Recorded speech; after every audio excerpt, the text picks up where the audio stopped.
Agreement done with the player, personal terms fully agreed, so everything is in place.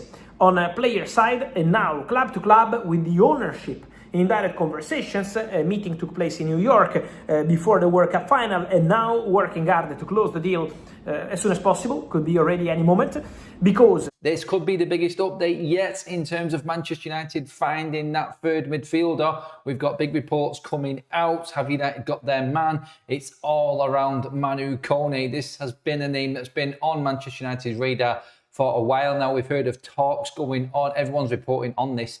No agreement in place has been the stance throughout the week and over the last few days in particular. Obviously, with the World Cup ending at weekend, we expected more clarification on this situation, with Roma being open to selling Manu Kone and, of course, the player wanting to move to the Premier League. When were we going to get the updates? When were we going to get that? Yes, this is getting close. Well, the first signs of this could have happened today. Terms agreed, an agreement in principle with Manu Kone to move to Manchester United. Now, he is open to the move, as we already know.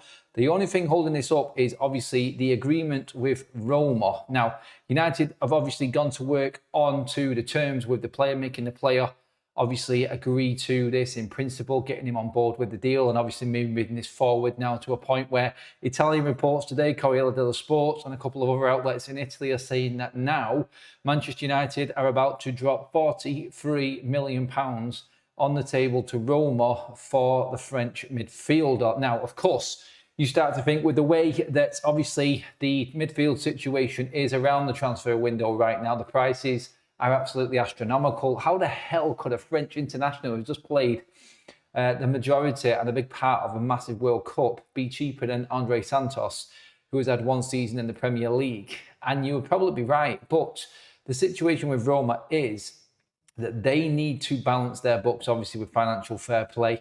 And like Romano has said, this midfield transfer is going to be a lot cheaper than many others. Now, what does this mean? How do we move forward from here? Is this a here we go coming? Far from it. But, of course, when you get the agreement in principle with the player, when terms are reportedly agreed, then you start to think that the player's on board with what Manchester United's project is, what United are offering him. And this is how United operate their transfers, as we know. Get the player fully on board and then move forward quickly. Now, is it guesswork? Are the Italian reports all coming out here? Lots of aggregator accounts are also running this story now. And we have been expecting some kind of movement on it, like I said at the start of this video, over this week, but it's just not happened yet. Now these reports coming out saying, and we'll bring up the reports now and we'll just go through exactly what has been said. Manchester United have reached an agreement in principle with Manu Kone's representatives and are preparing an offer worth close to 43 million quid. The proposed fee may not be enough, with several clubs still monitoring the midfielder. However, Manchester United remain in pole position, with regular contact continuing between the club and Kone's camp. Now, that is a definite and that is a confirmation of what has been happening this week. Constant communication between Manu Kone's representatives and Manchester United. There is genuine interest there. There also is genuine interest from several other clubs looking to sign Kone. So that's the problem next. Will that bid be enough for Manchester United? Have they convinced Kone enough to say, I only want United and this is how Roma have to move? United will be aware of the difficulties financially that Roma are going through, and they will be trying to push down on this and take advantage of the situation. So as it is right now, United, as been reported, are in pole position. This is all we've had. There are other clubs that are talking, but no one is as advanced as Manchester United on Kone, or has shown as much interest in Kone than Manchester United. So the next story coming out, or the next update, which this is, was expected to give us a little bit more information on what is happening. And the biggest update in this story is the personal terms agreed. Now, this has been spoken about before, that it wouldn't be a problem, but this is the first time we've really had an agreement in place with Kone, and he's happy to move to Manchester United. So the move is on from the player's side of things. Stage one of a Manchester United transfer is now in full play. The situation now is going to be, now United have got this deal in place, other clubs will speak to the agents of Kone, find out exactly what United are offering the player, and try and do what pretty much Spurs did to Man United with Matheus Fernandes. It's going to come down to Kone's happy to move to any of these big Premier League clubs. And we're hearing Chelsea, we're hearing Arsenal.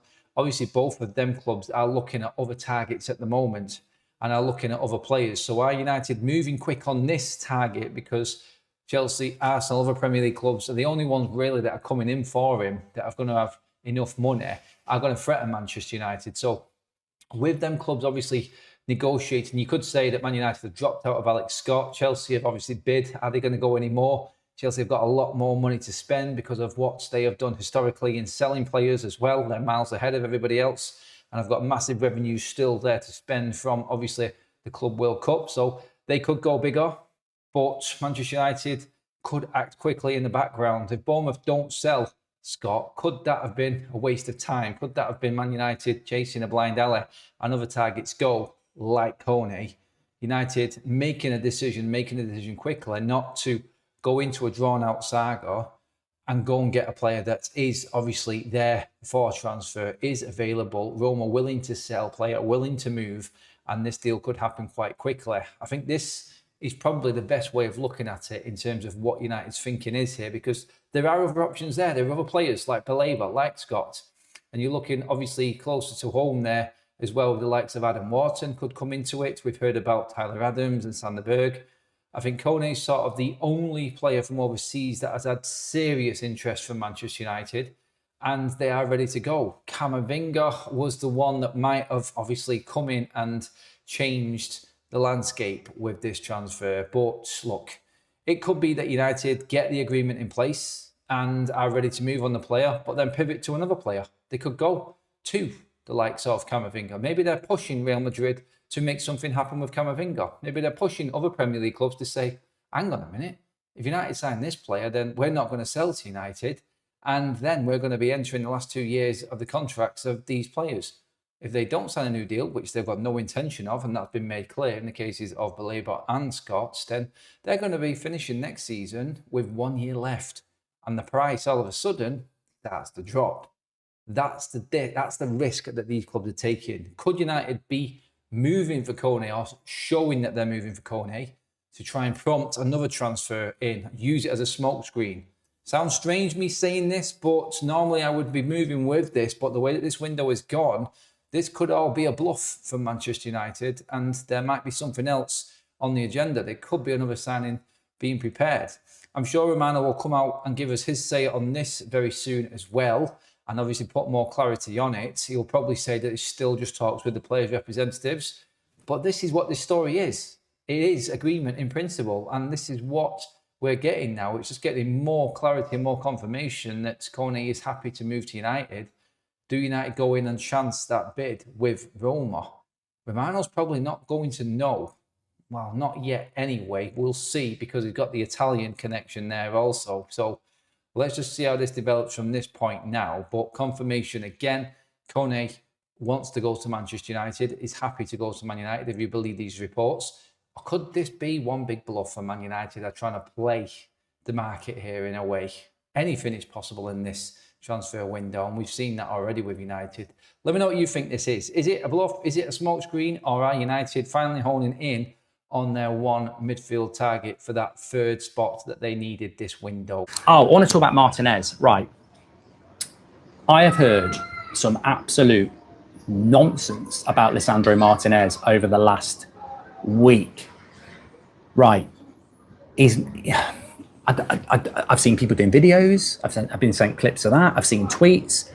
I think this anti-foreign player stuff comes right to the surface as soon as there's an inkling that they can go in at a player. So he's basically been rechristened as the new Luke Shaw now, because he got injured in the World Cup. And we should be getting rid of him, right? Harry Maguire gets injured quite a lot now. We renewed his contract on the same wage. How did that get missed, by the way? Everybody last season, when they were talking about keeping Maguire for another year, was saying, well, only if he reduces his wage. He didn't reduce his wage. So we gave Maguire a new contract on pretty much the same wage. That was what was reported. We've also got Luke Shaw, who's 31 and, you know, is crap, but also on a big wage. And then you've got Lisandro Martínez, who's still in his late 20s, has had a couple of injuries, admittedly, but is without doubt our best ball-playing defender. And you've had this week people saying, you know what, it needs to be said, Martinez needs to go. We need to move Martinez on. You know, if we move Martinez on, you know where he'll go? Barcelona or Atletico Madrid. And then he's just been in the World Cup tournament, the team of the tournament.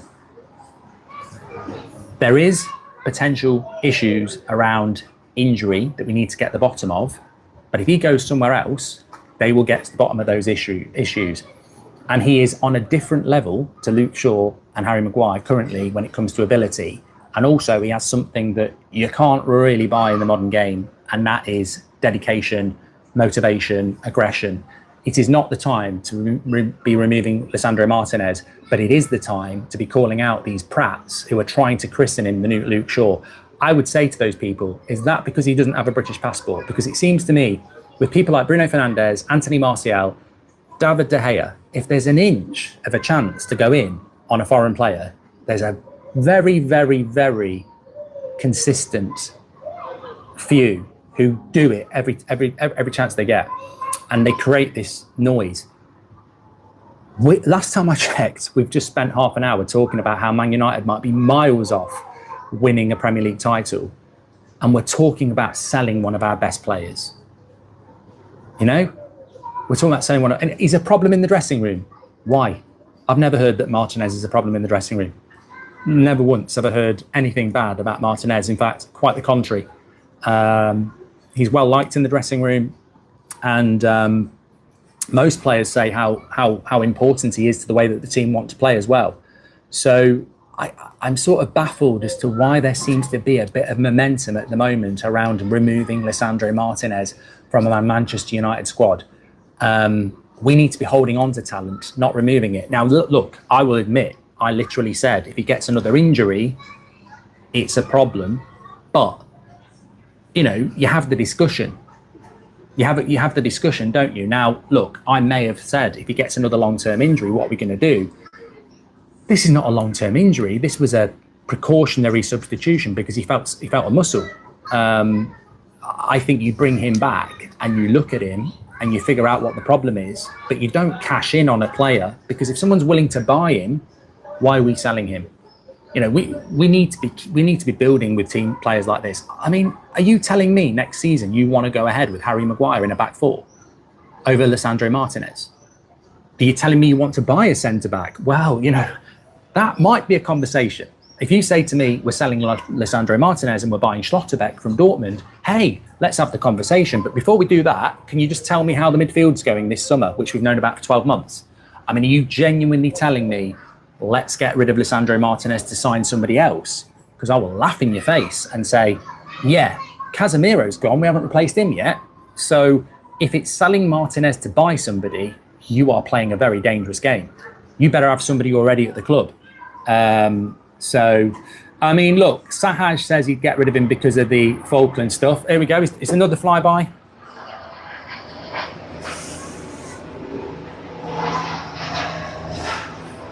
All right, Gary. I don't know whether you saw that one. It's not Gary, it's Boadi taking the piss before he goes to Man City. We're just a banter club. We will sell Martinez for 20 million because United can't sell, says Daniel. Yeah, look, I wouldn't be getting rid of Martinez because, one, I think he's our best centre-back with De Ligt. But two, we wouldn't replace him anyway. We would go, Mazraoui can play centre-back, Luke Shaw can play centre-back. We've got Yoro, Heaven, Maguire, De Ligt. Mazraoui can play there, Luke Shaw can play there. We don't need a centre-back. So we wouldn't even replace him anyway, in my opinion. So I wouldn't be looking to do that, to be honest with you. Not at all. Get your comments in below. Obviously, pop a like on the video if you're enjoying the content and constant updates here on the channel. And if you want to stay up to date with all of them updates, then please do hit that subscribe button as well. Hit the bell notification to stay up to date on all the latest. And I'll catch you all in the next video.